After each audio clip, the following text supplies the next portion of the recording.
whatever it takes to get to where you can play without looking.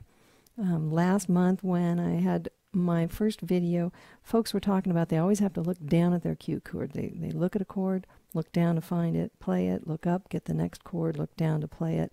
And it's harder to do a good job that way. It's harder to get it musical. It's harder to feel like you're in control. So I thought I'd start out with some basic ergonomics. I've tried a lot of different things with my Q chord. I've tried standing, I've tried different sitting, I've tried holding it up like a guitar. What has worked for me to let me play for hours, which is how you learn, is to sit down and get comfortable. And then to make sure that my shoulders are relaxed and my arms are relaxed. I hold the Q chord in my lap at an angle. It might not be obvious. If I hold it straight, this is straight on so that I'm reading these letters horizontally. What happens is my arms, in order to play the strum plate, I'm going to exaggerate a little bit, but my arm is way out here, and that gets tight in my shoulder. It gets tiring in my arm. I start to do goofy things on the strum plate. So I learned that what I do is I take my wrist and I plant it on the Q chord and rotate the Q chord in my lap so that my forefinger naturally lands on the very first area of the second octave. This becomes where I tend to work the most. I use these guys for, bass accent sounds from time to time, and I'll come up here from time to time, but mostly I'm working these 2 octaves. So this helps keep track of where that is, and it also helps hold it firmly in my lap so I don't need to wear a guitar strap to hold it there like I used to. My Q chord also has some Velcro squares on it. I had Velcroed it to something in some of my tests, and I left those behind, and those actually add just enough friction so that when I put it on my leg, it holds onto my clothing pretty well. I like that. Because this is really, it's a slick surface. It's a glidey, slidey thing, and it's going to just fall right off without that. By angling it, not only is it more comfortable for my right hand to play along, but my left hand is more comfortable. When it was straight on, my left hand was all scrunched up against my body here, and it was causing my wrist to get kind of kinked like that. And that's no good. That doesn't make it easy to play for hours and hours. So here it is. It's about, 30-degree angle. Unimportant. What's important is plant your right hand so that your wrist is comfortable, and then your left hand is also comfortable for playing. Just kind of run your hands back and forth and like this. And if your shoulders are staying down, you've got a good setup. Okay. So in order to get to where you can play without looking down, you've got to have your left hand, it's got to know where the chords are. So how do we get to where it knows where the chords are? So I need to do a little bit of Music 101, just a little. Out of all the sounds in the world, I think it was Pythagoras who actually figured out that sounds have vibrations, and those are mathematical, and the same mathematical vibration produces the same sound. Time after time after time. He also noticed that if you mathematically double that frequency, you get that sound, and our ears, our brains hear that as the same sound, just higher. So that became the beginning of sets of sound. We call it an octave because it's broken down into 8 tones from the beginning through the end of that matching sound. So really that's 7 different notes. Not only are there 7 notes, but each note provides its own chord in a given key. So let me bring down my chord wheel here. In the key of C, which is where I was just playing, you also have a scale that you can play. Just as I played the scale on the keyboard, I can play it on the chords as well. It sounds like this. That's 1, 2, 3, 4, 5, 6, 7, back to 1. I'm going to switch this. I'm going to play it as if it's a piano. So it doesn't just play on and on and on. It'll trail off. Okay, so what we learn is that when we're dealing with chords, you've got 3 major chords in any given key, and it's comfortable for me to have these 3 fingers assigned to those 3 chords. And I go a little further. My middle finger's in charge of chord number 1. He's also going to play the minor for chord number 1. My ring finger's going to play chord number 4. He's responsible for the minor for that one too. My forefinger has chord number 5 and his minor. Now, if I have a 7th for them, my thumb is going to do that work. And if I have a major 7th, the finger responsible plus the 7th at the same time, like that. Okay. Now these guys, these minors, that's going to be either my thumb, he'll scooch on up here and play, or my forefinger, depending on if I have to play a 7th and I need both of them, or I'm coming from a 7th and I'm walking down. My forefinger and thumb are going to switch off the job. And then when I get to a diminished, they'll still do that job. Or sometimes it'll be this if I have to use my thumb quickly for something else. So it depends on the song, how I'm going to do that. Now, one tip, one trick that I've discovered with lots and lots and lots of play is that the top row of buttons, of the chord buttons, because they're used as chords and also as function keys, the first 2 buttons, they're embossed. They're embossed with a function. And the next one's not. It's smooth. And then we have 2 more that are embossed, and then a smooth one, and then an embossed one, and a smooth one. Hey, this is important. It's the only one. This is the only place on the neck where it goes smooth, bumpy, smooth. And it happens to be where I want to put my hand most of the time. So if I get my hand off of this home base area and I'm down here playing around and I have to find my way back, I can feel my way back. I can find these 2 smooth areas with a bumpy one, and it tells me always C, G, D. Since I'm always playing one of these keys, I only have to move 1 button to the right or the left, depending on the key. So that's a good trick. Another good trick is if I need to find F sharp, well, F sharp's kind of far away from where I'm working. And so what I'll do is I'll actually take my thumb and come way out past. I'll find this smooth area that has no buttons, and I'll go, oh, good, now I know where I am, and I can find the F sharp minor, F sharp, all of these guys, more quickly than if I were to count up, D, E, F. So those are my 2 how to find it without looking tricks. What about chord inversions? How do you handle chord inversions on a Q chord? Excellent question.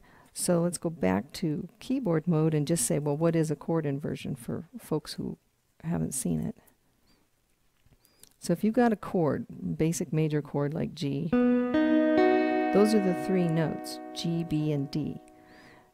When you see in the sheet music, and I wrote it here, where it says, G with a /B, what they're saying is play the B note first.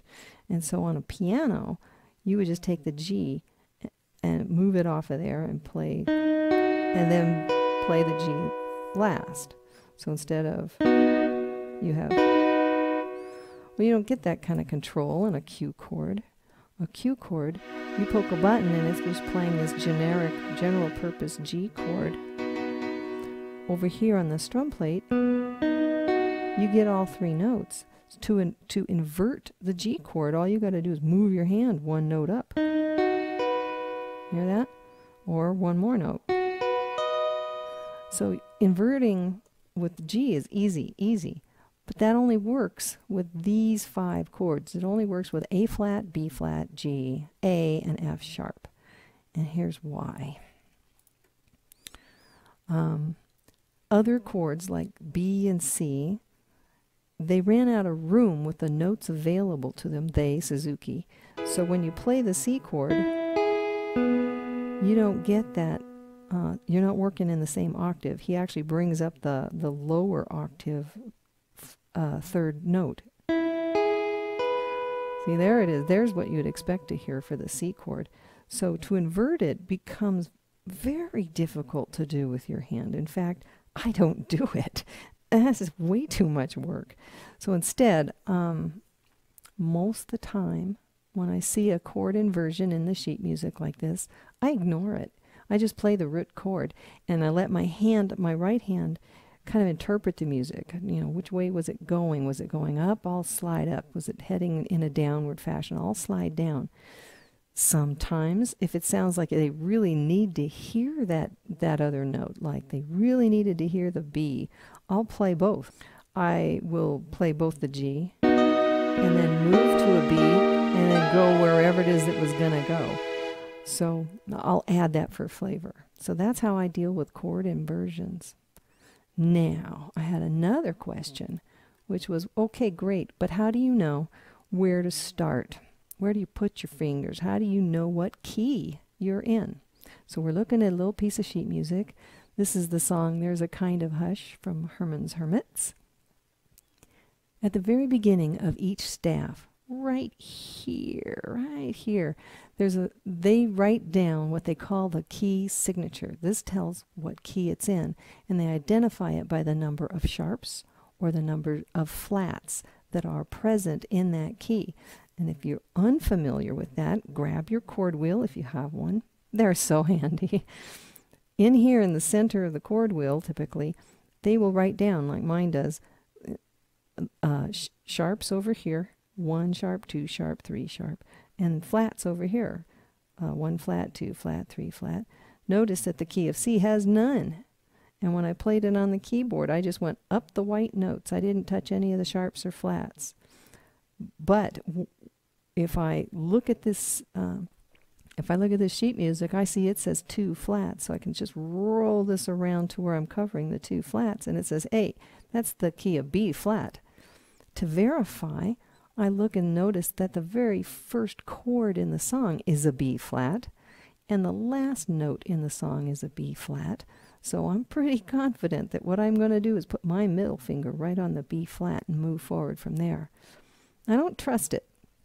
However, so then my next step is to just look at every chord and make sure it fits inside the key and that it works with my hand.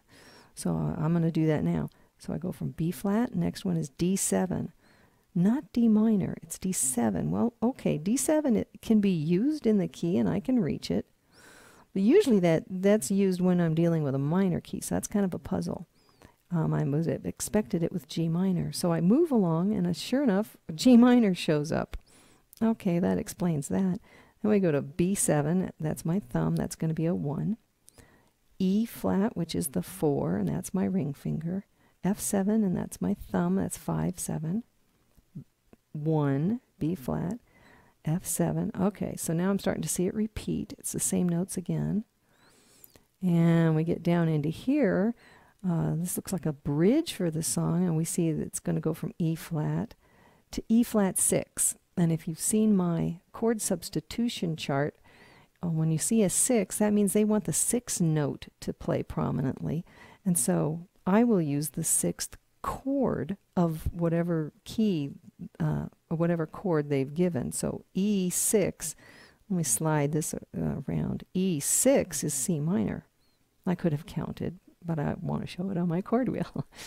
Okay, so that's a clue. That actually tells me that I bet you that we're modulating to the key of E flat for this section of the song. And modulating just means moving from one key to another. And it happens a lot in songs. You move from one key for the bridge or the chorus, and then you'll modulate back. So look for those, because if you modulate, that just means move your hand and then work with the same numbering system for the chords. You're still going to have a 1, a 4, and a 5, but you're now shifted. Okay, so let's play this song and see what we get. Starting with B flat. And let me drop that guitar sound. That was too bright. Okay. And I'll just play a couple of chords to get my head into the key. There's a kind of hush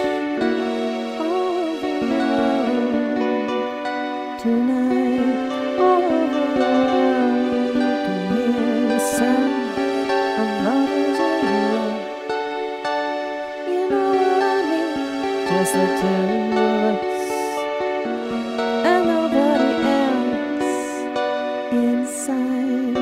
There's nobody else, and I'm feeling just holding you tight. Oh yeah, we're modulating for sure. And how do I know?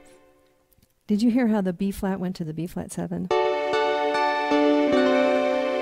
It's almost like it's going, hello. And the next chord is G. So suddenly the B flat went from being the 1 chord to the 5 chord. And now we're playing in the key of E. So when I hear that, I move my middle finger over one. Listen very carefully, close to now, and you'll see what I mean. And now the B flat, or the B flat 7 becomes the 5 for the E flat key. It isn't the green, the only sound that you hear is when I whisper in your ear, I love you. But now we did an F7. That's different. I mean, we had played the same phrase twice. Now F7, that's a clue that it's going to be modulating back to B. And they love to modulate using a 5 chord. Forever and ever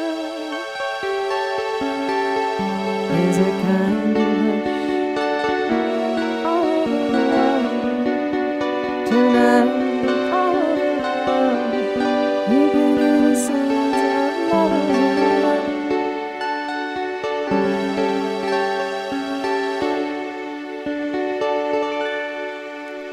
Okay, so I hope that helps. It's important to find where the key changes because you're going to move your hand, and that makes playing easier, and it gets you more musical. You start to understand relationships. You know, what is the 4 to the 5 to the 1? Why do we care? And so good practice, good stuff. And the more you do that, the more you don't have to look at your hands.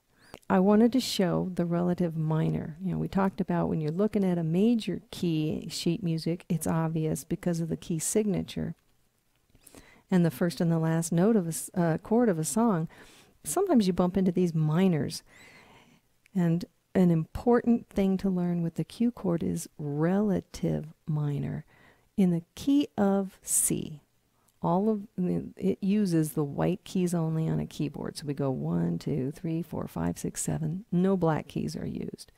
And that's the only major key that only uses all the whites. But it's not the only key, the only major key. There's a minor key that only uses all the whites. And it's the minor key of A. It's using exactly the same notes as C is. The difference is, where are the half steps? If you look at C, it's got a half step between 3 and 4. There's no black note there. And up at around 7 and 8, oops, there's a half step here, no black key. Well, with A minor, the half step happens between notes 2 and 3, and it happens between notes 5 and 6. And it creates a different kind of sound. Let me put my little key. So instead of going, there's that half step. A minor sounds like this. There it is, and it's a little sadder sound because of it. There's another one. And I can't go any higher. So what that means is that they're sharing those same notes, but they're coming up with a different sound. And in the land of chords, it's also true. We'll go to the C. The C chord and the A minor chord are in the same pyramid shape. They're sharing the exact same chords. The only difference in a song is the emphasis. Which ones are getting the most play? Which ones are you starting with? So to illustrate, I have a couple songs. I have Amazing Grace. Amazing Grace starts out in the key of F. First chord in the song is F. I'm skipping the intro. And so I plant my middle finger on F, ring finger on the 4th, which is a B flat. My forefinger goes on C. And now I scan down looking for anything different, and here we go, D minor. So I'm going to put my thumb on D minor, which is the 6 minor chord. And bring this guy down so you can see that. So I've got coverage on the first 3 guys, my favorites, and then, oops, I'm sorry, F. And then D minor gets covered. Okay, so does that actually play Amazing Grace? Let's, oh, I need to transpose it so I can sing it. I don't sing F very well.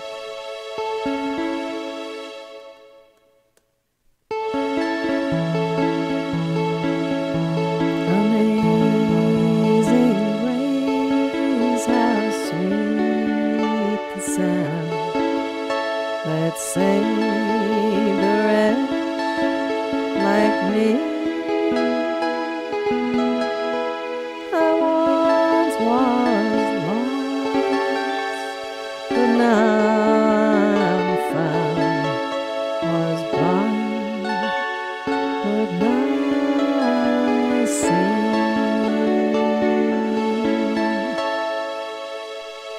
All right, remember we're using B flat, F, C, and D minor. Now I go to another song. Grace Like Rain. Grace Like Rain is sort of an updated version of Amazing Grace. It's using the exact same chords. It's using F and B flat, C, and D minor, but look at the difference. D minor is going to be the first chord played. And listen to how different it sounds. I got to get it in my head.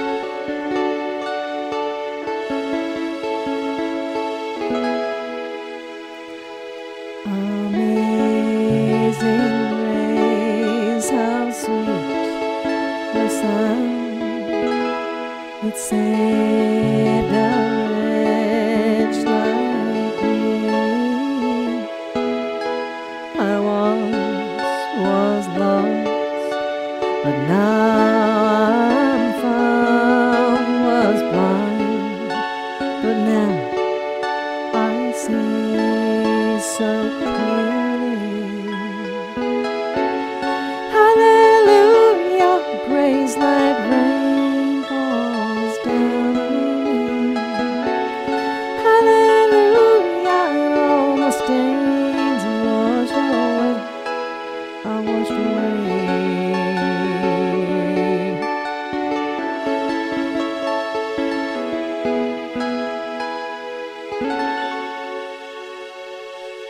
So you see, it's a much more somber sound, more poignant sound, using the exact same chords, but it's the relative minor key. And I just demonstrated the difference of a major and a minor key on basically the same song, basically the same sentiment, and yet the sounds are totally different between the two because of major and minor. So now, the next song I wanted to show is You've Got a Friend. You've Got a Friend is written in a minor key of E, E minor. So what did I learn? I learned that it's the relative minor of something, and so I count back from 6. Bring this back down. The relative minor, where's E minor, a relative minor? Well, certainly not here. That's like between keys. So I scooch this around, and I see that E minor is the relative minor for G. Okay, another way I could do it without a chord wheel is to just count. If this is 6, then skip to 5, 4, 1. It's just the way it works. Yeah, I love the way it works. So I start this song and I'm looking across. Let me change the singing key. That's better for Marilee. When you're down and trouble. Now notice I started with my thumb here because that's my habit, is to always start with my thumb on the 6 minor. But I notice I'm going back and forth between it and B7, and it's going to get quick here soon, so I'm going to bring my forefinger in to help out. When you're down in trouble and you need someone in care, and nothing nothing is going right. Close your eyes and think of me, and soon I will be there to brighten up even your darkest night. Now notice we just ended on a 5, right? And the song is changing. Look at the colors changing. We're going from these blue minor sounds to suddenly it gets sunny. And so the chorus is in the key of G. So same fingering, different emphasis. Different chords used in the same set. So we have that. Even your darkest night, you just call out my name. And you know wherever I am, I'll come running to see you again. Winter, spring, summer, or fall, all you have to do is call, and I'll be there. Oh, you got a friend. And now we're heading back into the minors. Hear it?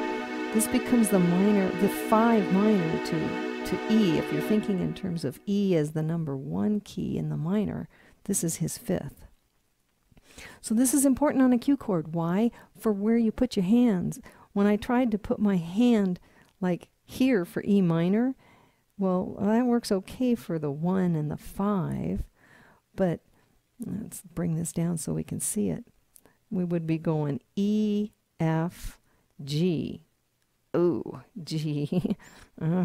A's okay. B, A, and then B is okay. C is impossible. I can't use my pinky. It's not strong enough and it's too short. So I realized that trying to get fingering for a minor key is horrible. It's lots easier just to use the major key fingering and just aim at the keys, aim at the chords appropriately. Okay, let's see. Now, I'm going to jump ahead a little bit as if we did the second verse, and back up. Soon you'll hear me knocking at your door. Yeah, you just call out my name. I'm headed to the bridge. And you know wherever I am, I'll come running to see you again. Winter, spring, summer, or fall, all you have to do is call, and I'll be there. Yeah. Now notice, I'm telling you that the bridge is in the key of C. We're in the key of G and E minor right now, and I think it's C. And why? Because F is not part of this key at all. F's over here. So I slide my chord wheel over and look and see. Hush. I look and see. Is it really? Well, okay. They're going to be playing the F, the C, the G. Well, those are good hints. G major, back to C, back to F, and E minor, and A7. A7's not in this key, so that's a clue that we're getting ready to modulate back to G. Are we? Yeah, probably. A7 to A minor to D to G. Yes, that's what's going on. So we're modulating. Where was I? I was in G. And I went, yeah. And now I have to move my hand to the left one, get ready to play in the key of C. Now ain't it good to know that you got a friend? People can be so cold. Yes, and desert you, and take your soul if you let them. And you can kind of hear that doesn't feel like it's part of that key. We're moving. I move my finger down to G, getting ready. Oh, but don't you let them. And there we are on the 5, getting ready to go back to the 1. You just call out my name, and you know wherever I am, and so forth. I love this song. Okay. So this is an excellent song to practice with because you're moving through 3 different keys using your hand two different ways, minor to major. It uses a lot of compound keys. So you've got minors, minor sevenths, a major seventh in there somewhere. So it's a busy, busy little song, and it moves chords quickly. So good practice for your fingers. All right, now the last song I wanted to talk about that deals with minors.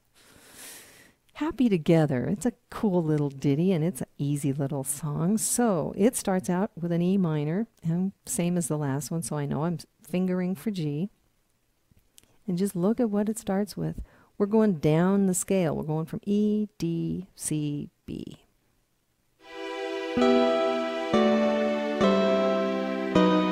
That's not very hard, so let's hear it. Imagine me and you, I do. I think about you day and night. It's only right to think about the girl you love and hold her tight. So happy together. I'm going to skip a verse and just go straight to the chorus. But notice the chorus is playing in E instead of E minor. And if I look, E's not in here. It's not. There's a clue. We're modulating right away. We're modulating to D. D has B minor in it. Sure enough, we're going to modulate. It also has G. So it's going to be a quick modulation, but it's worth knowing about. It might be so quick that I choose not to move my hand, but today I'm gonna. So let's see, happy together. Otherwise, this is a little awkward. This, if I stay in the key of G, hush, if I stay in the key of G, it gets really tight and uncomfortable for me to play between the E and the B minor. That's awkward. But if I go ahead and let my finger move to the D, because we've modulated, now this becomes a lot easier to do. I can't see me loving nobody but you all my life. When you're with me, baby, the skies will be blue all my life. And we're modulating back. Me and you, no matter how they toss the dice, it has to be the only one for me is you, and you for me. So happy together, happy together, happy together. And it ends on E. What they're doing with this song is they're pretending that they're going between E minor and E. And so, but they didn't really. They actually went through D. I tested. It's not E. I tried it. It didn't work. So anyway, that's why it's important to recognize minors. It's important to get your hand set up for the relative major so you can play it more easily. And it's important to see about modulating so you can get your hand moving. So the last thing I was going to talk about today was progressions and phrases. Everybody talks about these guys and it sounds, I don't know, lofty, kind of scary. But if you want to get to where you are playing without looking down very often, it helps to start to look not at each chord, but to look at groups of chords. So let's go back to Grace Like Rain. And we notice, probably because of my handy-dandy colors, that we are doing the exact same pattern over and over and over again. We are doing, let me make sure I get the right singing key here. He's only got the 4 chords, but it's a specific pattern we're doing. And if you just practice that over and over and over again, you develop a muscle memory that your hand can play that without thinking about it. And you can do it with your eyes closed. Which gives you the ability now to have all kind of fun with the strum plate because you're not having to pay attention to the left hand at all. And once you've learned it, for example, from Grace Like Rain, which you can do the whole song without ever moving your hand to anything hard, you're ready to move on to another song like You raise me up. That same pattern is in here. Right down in the chorus. See the E minor jumping out at you? We're in the key of G. Let me move my fingers. But yeah, E minor is the 6th for G. And when you get to the chorus, let me get it to where I can sing it.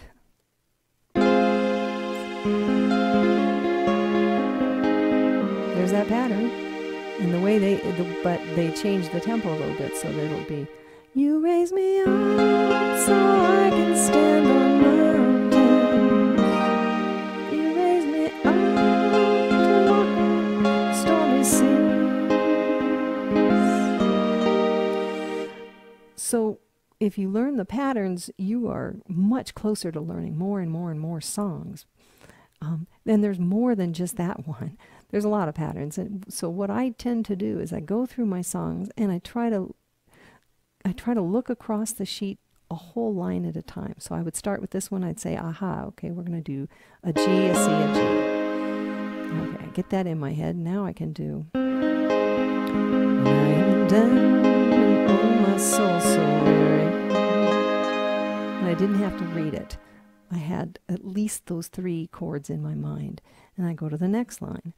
And I see we're going to stay on G, go to C, and then go to D, which is the 5. So we're doing 1, 4, 5. When troubles come and my heart burden dim.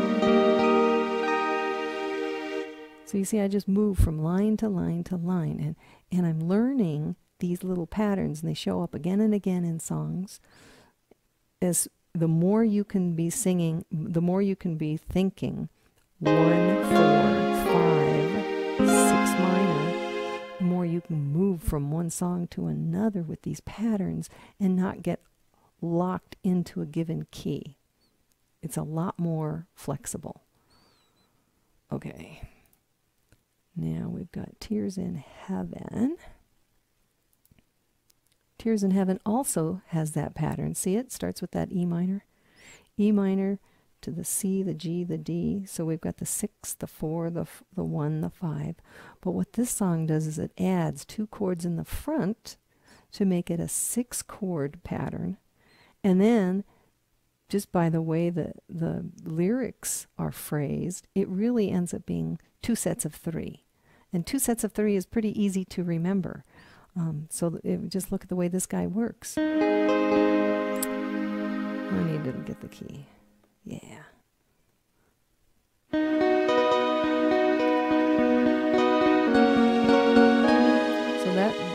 we went 1, 5, 6 minor, and that's easy to do. And then we go 4, 1, 5.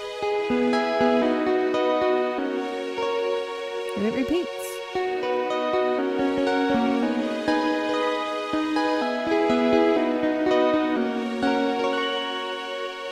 I love that. That's so pretty. Now the next line down, you can tell right away something different's happening here. It's not the same pattern. And he's moving from E minor to B, so he's dealing in the minor key right now. Emphasis on the darker tones.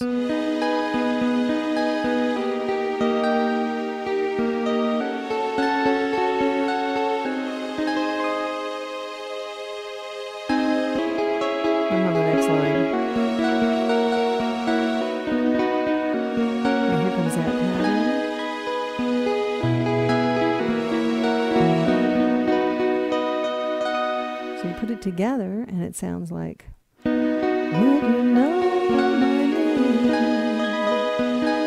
if I saw you in heaven? Would it be the same if I saw you in heaven? I must be strong and carry on, 'cause I know.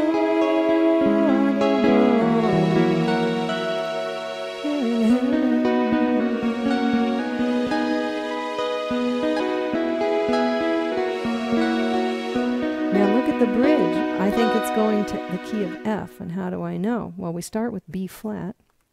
B flat's totally outside my wheelhouse, so we were in the key of G, I'm sorry, yeah, B flat's outside. So I look over, and this is a little unusual. We're actually modulating 2 notes to the left. But sure enough, it's got the B flat in there, then A minor, then G minor, C, F. Yeah, we are totally in the key of F for this part. And so that takes some practice, because your hand is here in G, and it's comfy cozy.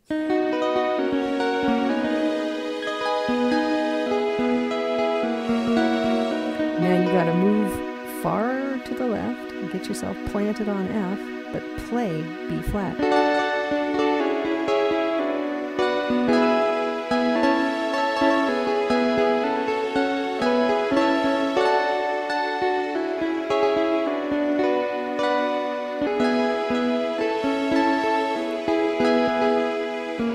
But that's not in the key of F. That D is a clue that we're modulating back to G. So your hand's going to move again. Did you see that?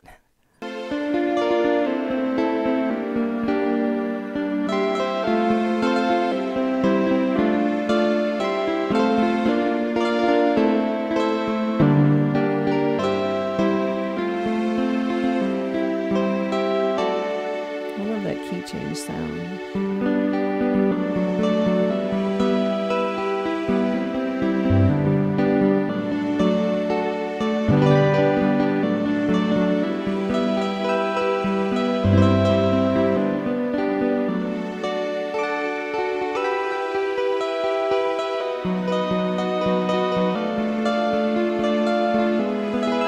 And I don't know if it was obvious, but when I was in this part here, which is a little awkward, I start on E minor, and I actually move over 1 and over to the right 1 and up to get to D.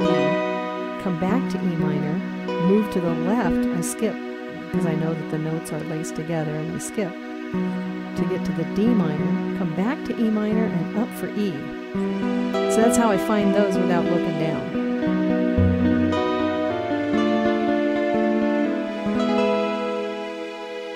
Tricks. That's how I keep track of where am I. But anyway, the pattern that we were looking at in Grace Like Rain and You Raise Me Up and Tears in Heaven, it's called, in Roman numerals, the minor 6 to the 4 to the 1 to the 5. Stop that. But by the time your hand learns it, the numbers sort of evaporate, and it just becomes something your hands do, like jumping rope. It just knows how to do that. And that's what you want to get to. You want to get to finding phrases and getting comfortable with them. This one down here, I call it the heart and soul phrase. It starts on a 1, goes to the 6 minor, goes to the 4, and then the 5. So it starts on the 1 key in a major chord. And sometimes it'll go to the 5/7.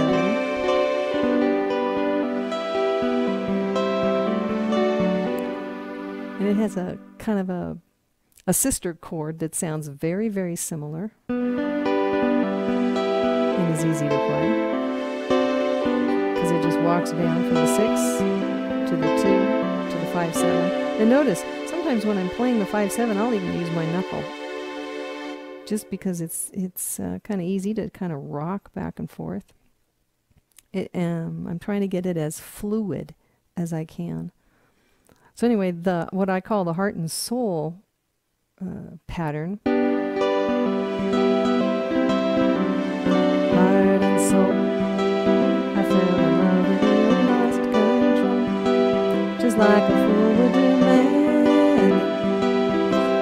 I mean, the whole song, it never changes. You can play that pattern all day long, and it shows up in hundreds of songs from all kinds of genres. It's in Loch Lomond, Stand By Me from the 50s, Come and Go With Me, The Wonder of You. I mean, it's all over. So you get comfy cozy with this, and it's a fun one to play in the Q chord, because you're kind of bobbling back and forth, you know, from the center to the right to the left, to the right. It's fun.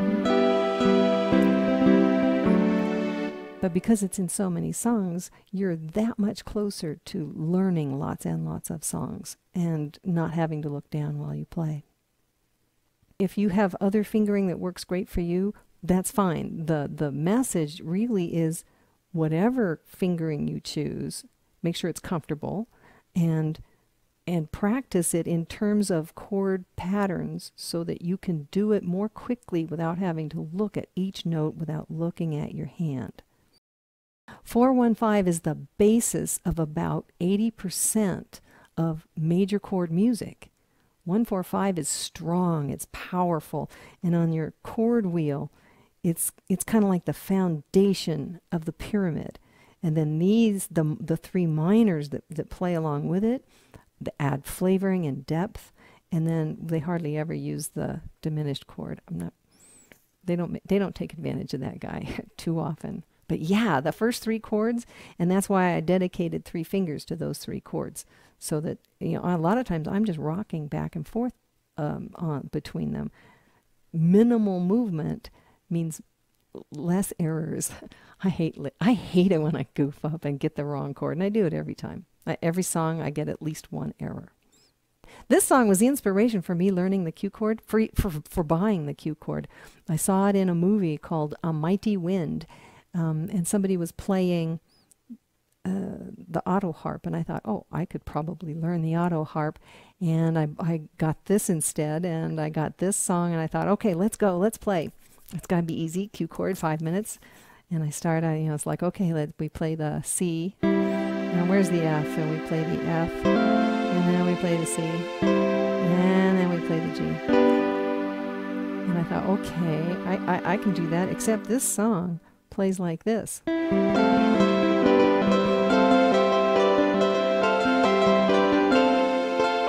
It took me practice to get to being able to change chords that quickly. That's really good practice to do.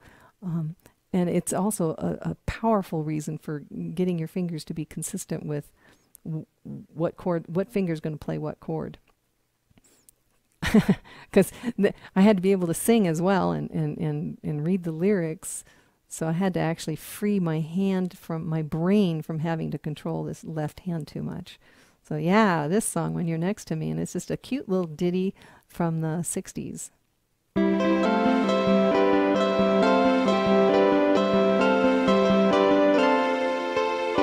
Eugene Levi wrote it. When I'm standing next to you, there's a song to sing, you know, everything's feeling right. So that's quick. That's really quick, but it's tiny little movements. And he didn't do anything weird in this song until right down at the bottom at the bridge, where he did 1 A minor, or sorry, A flat. And so it's the only place I have to be careful and look down for that guy, get back. Thank you so much for coming. Thanks for finding me. Thanks for your love in the Q chord.